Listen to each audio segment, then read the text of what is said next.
God stories धीरतीन या चॅनलमध्ये तुमचे सहर्ष स्वागत आहे. मी सांगणार आहे बृहस्पतीची माहिती. एक प्रतापी आणि दानशूर राजा भारतात राज्य करत होता. गरीब आणि ब्राह्मणांना त्याने नेहमी मदत केली. त्यांच्या राणीला ही गोष्ट आवडली नाही. तिने गरिबांनाही दान दिले नाही, देवाची पूजा केली नाही, गरिबांना दान दिले नाही. एक दिवशी राजा शिकारीसाठी जंगलात गेले होते, तर राणी महालात एकटीच होती. त्यावेळी बृहस्पती देव भिक्षूच्या वेशात राजाच्या महालात गेले. भिक्षा मागू लागले. राणीने भिक्षा देण्यास नकार दिला. म्हणाली, हे ऋषी महाराज, मी दानधर्माने कंटाळले आहे. माझे पती सर्व पैसे लुटत राहतात. आमची संपत्ती नष्ट व्हावी अशी माझी इच्छा आहे. मग ना बांबूरायांना बासरी वाजवणारा साधू म्हणाला, देवी, तू फार विचित्र आहेस. प्रत्येकाला पैसा मुले हवी असतात. पापी माणसाच्या घरात पुत्र लक्ष्मी देखील असावी. तुमच्याकडे जास्त पैसे असतील तर भुकेल्यांना अन्न द्या, तहानलेल्यांना पिण्याचे पाणी करा, प्रवाशांसाठी धर्मशाळा उघडा. जे गरीब आणि आपल्या अविवाहित मुली ते लग्न करू शकत नाही त्यांचे लग्न करून द्या. अशी इतर अनेक कामे आहेत ज्यांच्याद्वारे तुमची कीर्ती परलोकात पसरते. उपदेशांचा राणीवर काही परिणाम झाला नाही. ती म्हणाली, महाराज, मला काही समजावून सांगू नका. मला अशी संपत्ती नको आहे जी मी सर्वत्र वितरित करतो. साधूने उत्तर दिले, जर तुमची अशी इच्छा असेल तर तुम्ही असे काम करा की गुरुवारी तुम्ही तुमचे डोके पिवळ्या मातीने डोके धुवा, कपडे धुवा. असे केल्याने तुमच्या संपत्तीचा नाश होईल.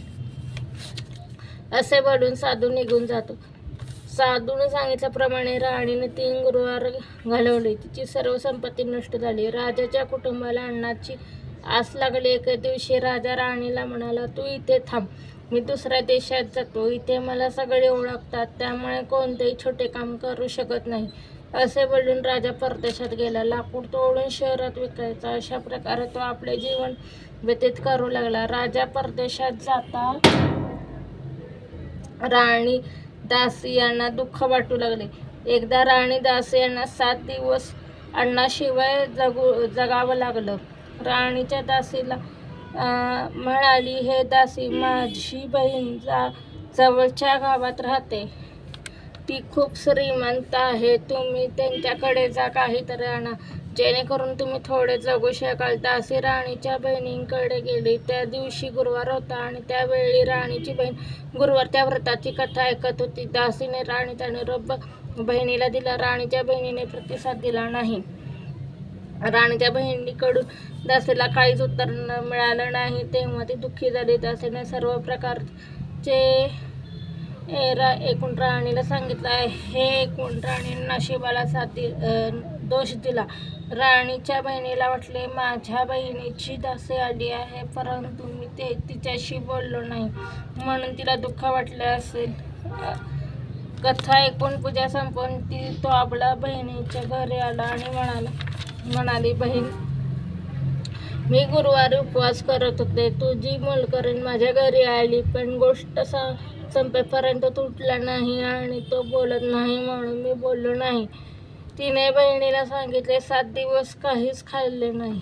राणीची बहीण म्हणाली, बघ बाई, बृहस्पती इतरांच्या मनोकामना पूर्ण करतात. मग तुमच्या घरात धान्य असेल. बहिणीचा विश्वास बसला नाही. बहिणीच्या सांगण्यावरून तिने तिच्या दासीला आत पाठवले. धान्याने भरलेली भांडी सापडली. गुरुवारच्या उपासात हरभरा डाळ, सुकी द्राक्षे घालून केळीच्या मुळामध्ये भगवान विष्णूची पूजा करा. कथा ऐका, पिवळे अन्न खा, यामुळे बृहस्पती प्रसन्न होतो. उपवास पूजेचे पद्धत सांगून राणीची बहीण परतली. 7 दिवसांनी गुरुवार आला. राणी आणि दासीने उपवास ठेवला. स्थिर स्थावर जाऊन हरभरा आणि गुळ आणला. त्यानंतर केळीच्या मुळाच्या द्वारे भगवान विष्णूंची पूजा केली. पिवळे अन्न काढून आले. त्याबद्दल दोघांनाही खूप वाईट वाटले.